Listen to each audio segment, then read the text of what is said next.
Edukasyon, kalusugan at agrikultura. Ilan lang ang mga yan sa mga sektor ng ating lipunan na patuloy pa rin kinakapos sa atensyon at pag-asenso. Para mapaunlad ang mga ito, ginawang misyon ng social good arm ng pinakamalaking conglomerate sa bansa na makapaghatid ng positibong pagbabago sa tulong ng kanilang CSR programs. Magandang araw! Ako po si Pinky Webb at ito ang Business Matters, where doing good is good business.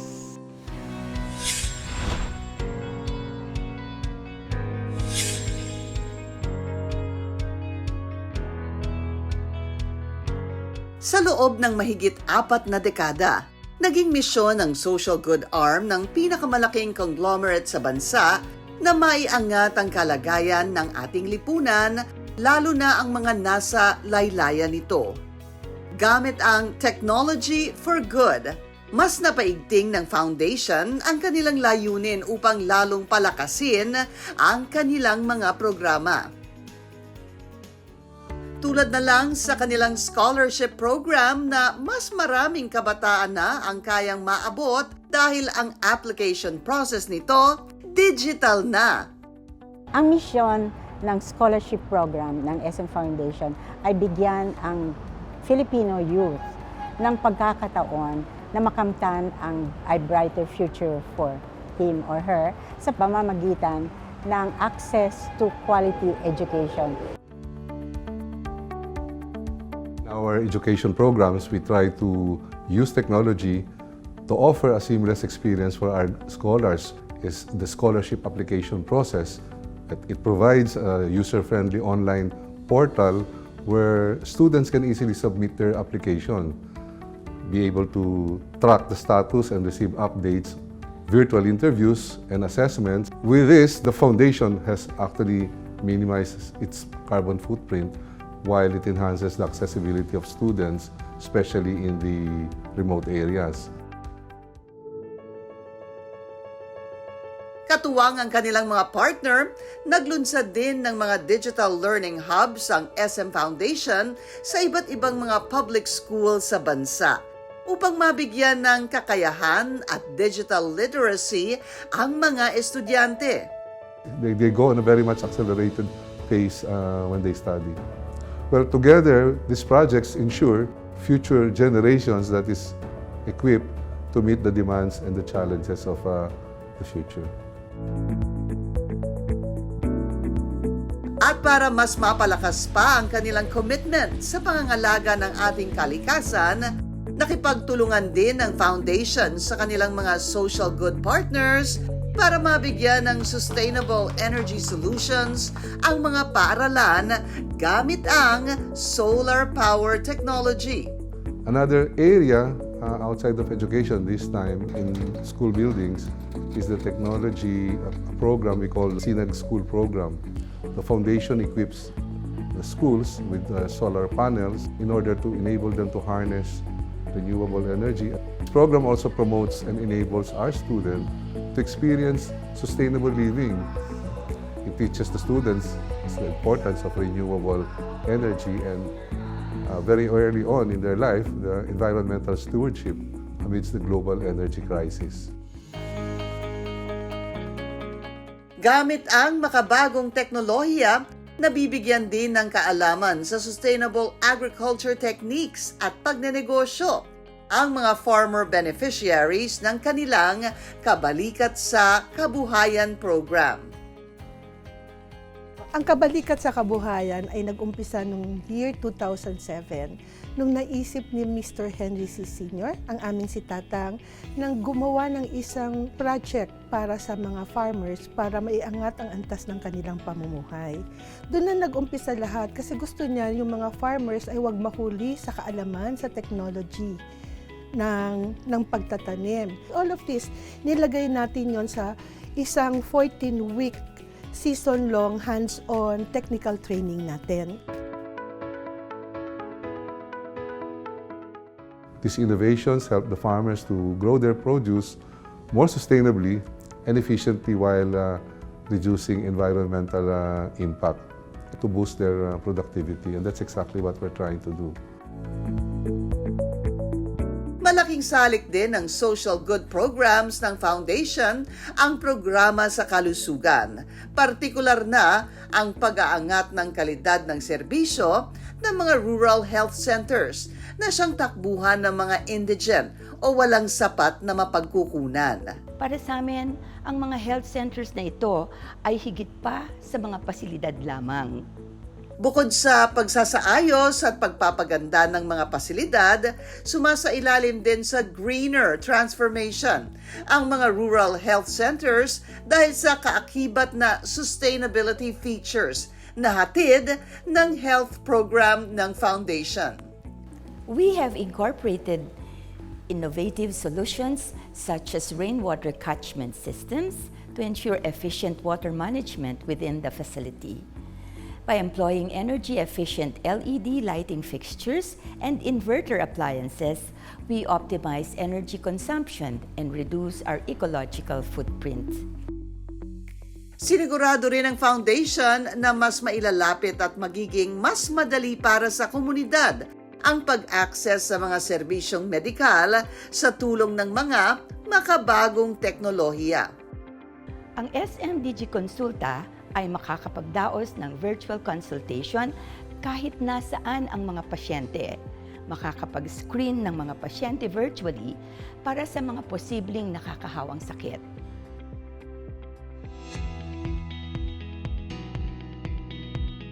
Lahat tayo ay may tungkulin para sa pagpapabuti ng ating lipunan. At ang mga programa ng Foundation na ito ay ilan lamang sa mga plataporma at hakbang na siyang naglalapit sa atin patungo sa mas magandang kinabukasan. With technological applications, we can foster healthier communities, promote environmental conservation, and enhance the overall quality of life for individuals, particularly those in the marginalized area. The advent of the new technologies, we have to look for opportunities to make it work and add value to our own life challenges, or simply living our lives in service of others.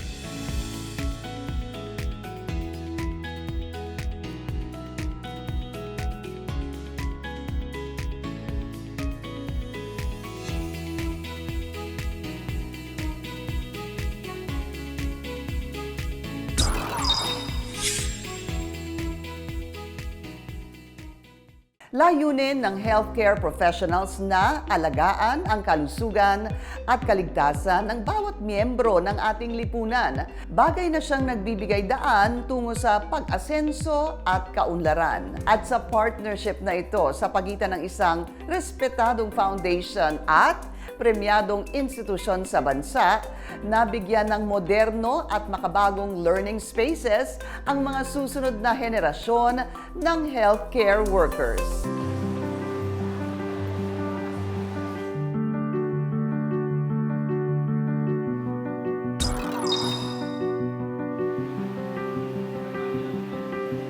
Malawak ang usapin pagdating sa kalusugan at isa sa mga pinakamahalagang aspeto nito ay medical research.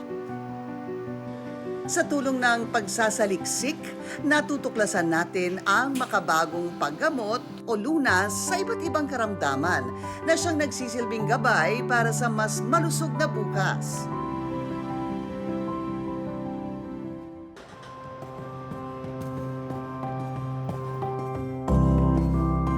Bilang premyadong institusyon, layunin ng University of the Philippines Manila College of Medicine na hulmahin ang susunod na henerasyon ng healthcare professionals sa bansa. Our mission states it, leadership and excellence in community-oriented medical education directed towards the underserved. So that is our mandate. Upang handa sila na epektibong maglingkod sa komunidad, kinakailangang mabigyan ng sapat na kaalaman at kapasidad ang mga medical students ng universidad. Sa likod nito, malaki ang maitutulong ng mga learning spaces na may maayos na kagamitang angkop para sa kanilang pag-aaral. We serve a lot of our countrymen in terms of the Philippine General Hospital. For one, we send our doctors to be doctors to the barrios. We send them to be public health experts. We need to have good infrastructure within the academe, especially the UP College of Medicine, for us to make sure that our students learn in the proper setting, in a comfortable and safe manner. Para mapunan ang kakulangan at mapaunlad ang mga pasilidad at infrastruktura nito, isang partnership ang nabuo, katuwang ang Henry C. Foundation at iba pang social good partners. The Henry C. Foundation was established in 2008, and the main purpose is to empower the youth through education by giving grants to educational institutions for infrastructure, so mainly facilities and buildings.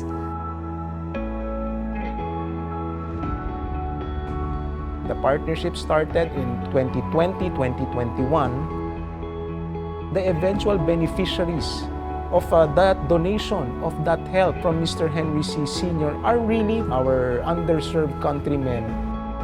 Mula noon, naging misyon ng foundation, katuwang ang ilang partners, ang pagpapaunlad ng iba't ibang mga akademikong infrastruktura at institusyon sa bansa. Hindi lang para mabigyang diin ang kahalagahan ng edukasyon at pananaliksik, kundi pati na rin ang makapagbigay ng maayos na pasilidad na siyang magbibigay inspirasyon, maglulunsad ng inobasyon at magpapalakas ng kolaborasyon upang mas mapabuti ang kalagayan ng bawat sektor sa bansa. Mr. C. himself valued education from his youth, and he thought when he was already with his resources, he knew that education would be the key to strengthening a nation. And so the Henry C. Foundation is focused on helping educational institutions, but through infrastructure grants. The UP College of Medicine Henry C. Senior Hall is very unique in such a way that it is a modern and a smart building. Number one, it is powered by solar panels. Number two, it also has what we call a water recycling system, meaning we have a system to collect rainwater. And it houses two state-of-the-art auditorium. We also house like I mentioned, the clinical simulation, the health simulation laboratory of the UP College of Medicine. This building was built during the pandemic, and part of the planning then was to make sure that this building is pandemic-proof. We also house in this building the UP CIBOL, the Surgical Innovation and Biotechnological Laboratory of the University of the Philippines, Manila. That is where all our new innovations, our new inventions in terms of medicine and healthcare are being born or are being conceptualized. Bukod sa pagpapaunlad ng kapasidad ng mga mag-aaral pagdating sa praktika, mas napalawig din sa kanila ang interes at kahalagahan ng pananaliksik sa larangan ng medisina at paano ito makatutulong sa kapwa Pilipino.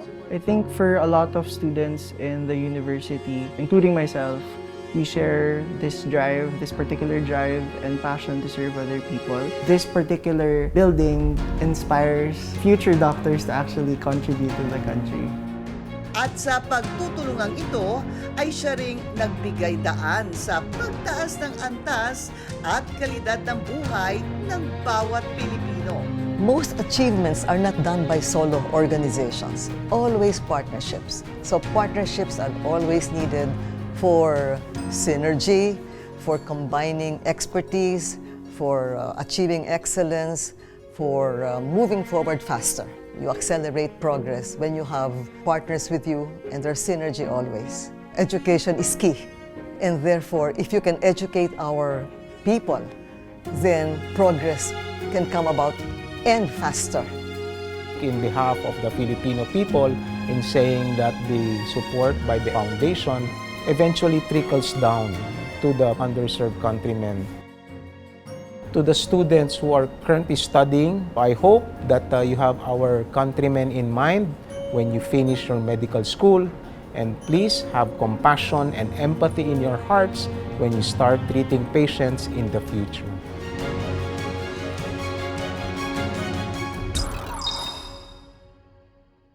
Progreso at kaunlaran ang hatid ng mga esensyal na serbisyo tulad na lamang ng kuryente. Bagay na nagbibigay daan upang magkaroon ng access sa makabagong teknolohiya ang mga nangangailangang sektor gaya ng agrikultura. Kaya naman minarapat ng Corporate Foundation ng pinakamalaking power distribution company ng bansa na mapabuti ang produksyon ng mga coffee farmers sa Bukidnon sa tulong ng solar power technology.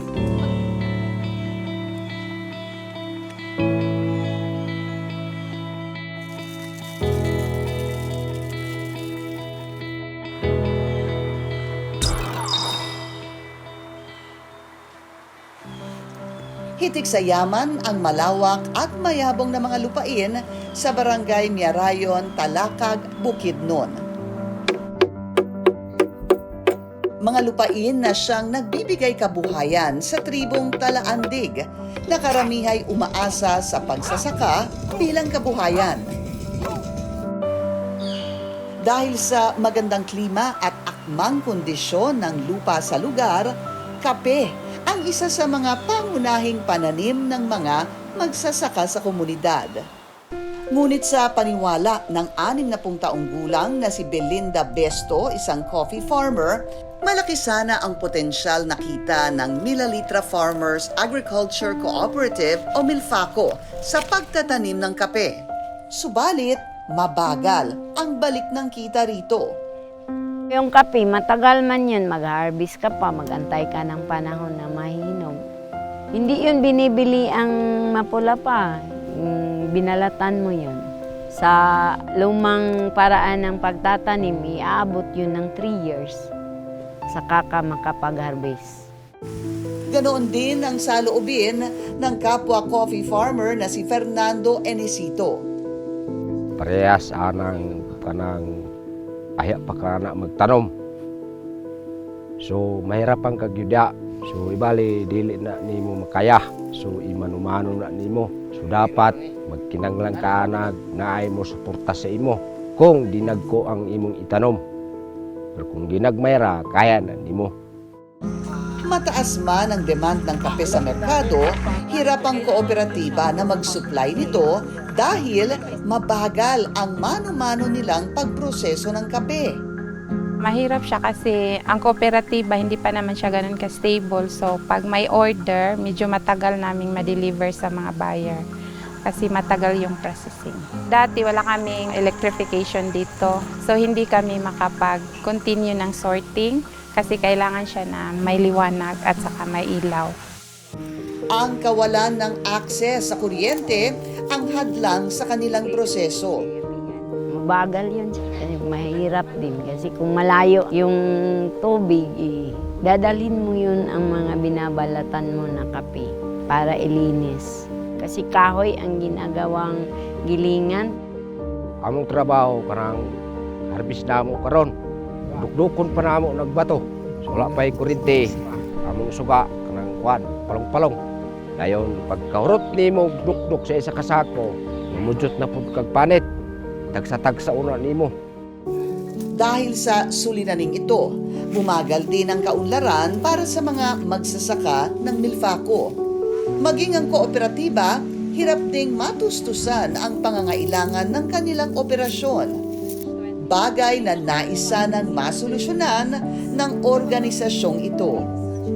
They are selling coffees to the traders at a very low price, and that really doesn't justify the hard work that they put into producing their coffees.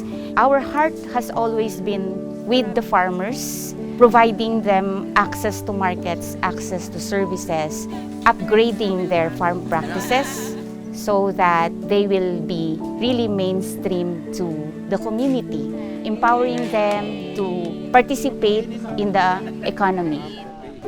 Para maihatid sa kooperatiba ang inaasam nitong progreso, inilapit ng ACDI VOCA ang sitwasyon ng Milfaco sa Juan Meralco Foundation na kilala sa pagbibigay access ng kuryente gamit ang solar para sa mga magsasaka at sa iba't ibang malalayong komunidad sa bansa. We partnered with One Meralco Foundation. With this partnership, they were really able to restart their coffee agribusiness.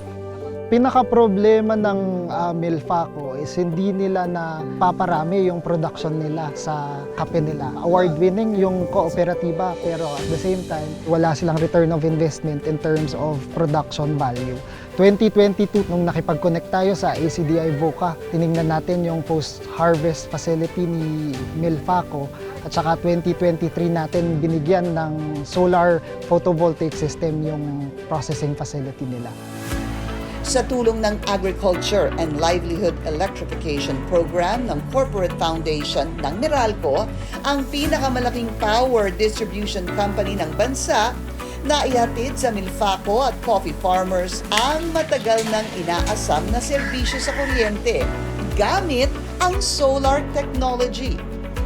Yung Agriculture and Livelihood Electrification ng One Meralco Foundation ay isang pagtugon nito sa pangangailangan ng ating mga magsasaka at mga kasamahan na nasa agricultural cooperatives. Ang layunin talaga nito ay mapabuti yung productivity ng ating mga magsasaka. Tulad dito sa Talakang Bukidnon, nakikita natin na yung mga coffee farmers malayo sa grid, yung kanilang coffee processing facility. Kaya minarapat naman ng One Meralco Foundation na gumamit ng solar power para matulungan ang kanilang productivity.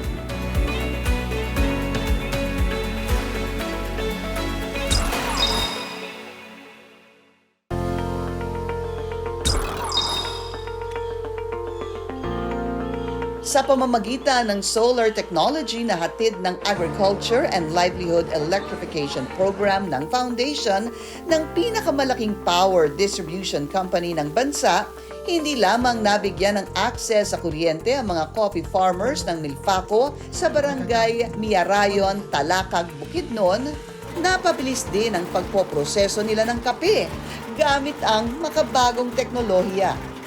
Nakipag-partner tayo doon sa ACDI VOCA at saka nalaman natin through our community assessment at saka technical assessment yung mga realities nila doon sa post-processing facility nila. Minabuti natin from our technical assessment na bigyan sila ng 5 kilowatt peak na solar photovoltaic system kasi ito yung magpapagana at magpapakuryente doon sa depulping machine nila, yung mga post-processing machineries nila. Madali lang ang pagpaprocess ng mayroon ng kuryente. Kahit na 100 na kilo, hindi naman yun nagwa 1 hour na kung magbabalat kami. Na aabot sa standard na quality ng kape. Ngayon, hindi na mahirap ang pagbinta. Dako na siya, sir, kay ilang mas sayon naman kayo ang pag-process. Ibase na ito sa unang mga panahon. Sayon kayo, dili na ni maglisod. Example, pag umani mo garbage, automatic. Example, 100 kilos akong mato dito. Example lang na siya, sir. Ikaw ako murawat og 6,000. Sa tulong ng solar technology, nagkaroon na rin ng mas maayos na sistema ang kooperatiba.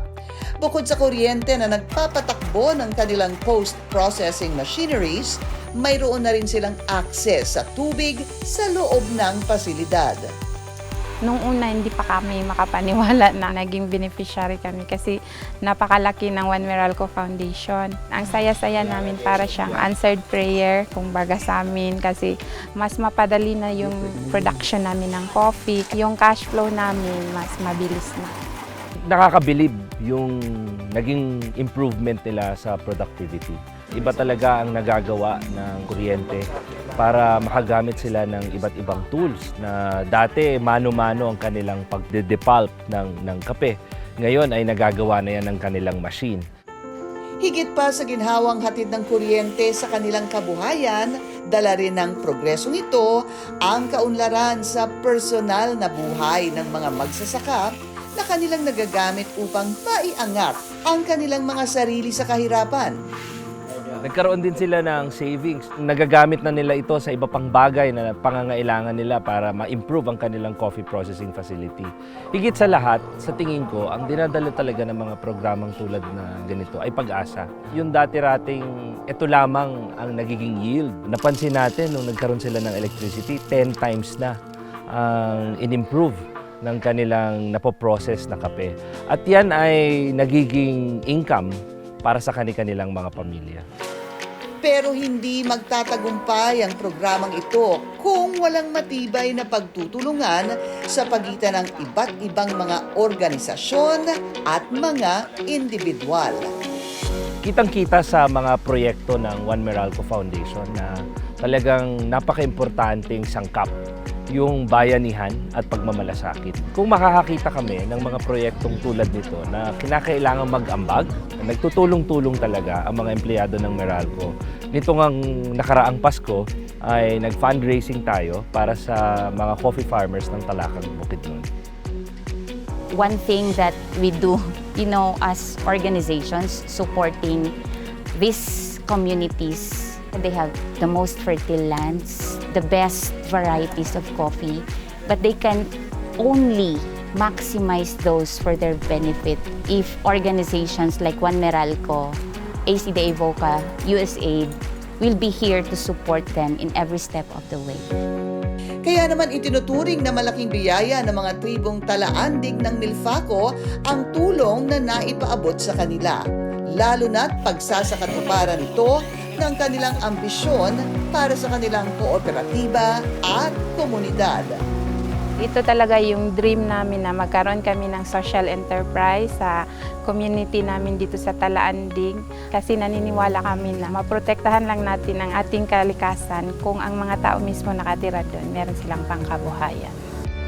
Bagay na kanilang lubos na pinag-iingatan at pinapangalagahan.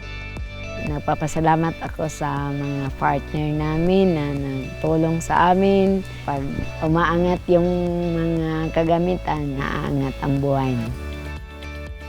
Kanang kape mo na usa ka nakahatag sa ako pagmasayon sa eskwela patong akong bata.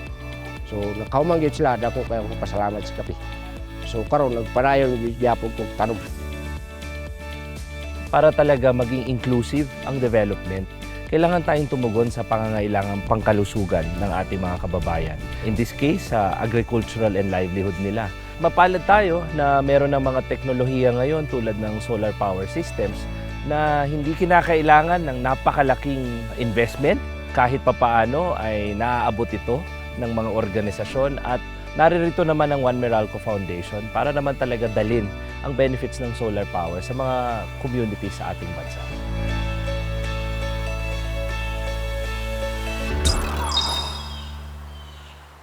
Walang mahirap abutin kung lahat ay nagtutulungan, kapwa nagbibigayan at lumilikha ng mga oportunidad na siyang maglilinang hindi lang ng ating mga potensyal, kundi magbibigay katuparan din sa mas masaganang bukas para sa bawat Pilipino. Join us again next week para sa mga istorya ng inspirasyon na nakabuti sa nakararami, komunidad man o individual. Para sa inyong comments, suggestions at updates, do follow us on our social media accounts. Muli, ako po si Pinky Webb at ito ang Business Matters, where doing good is good business.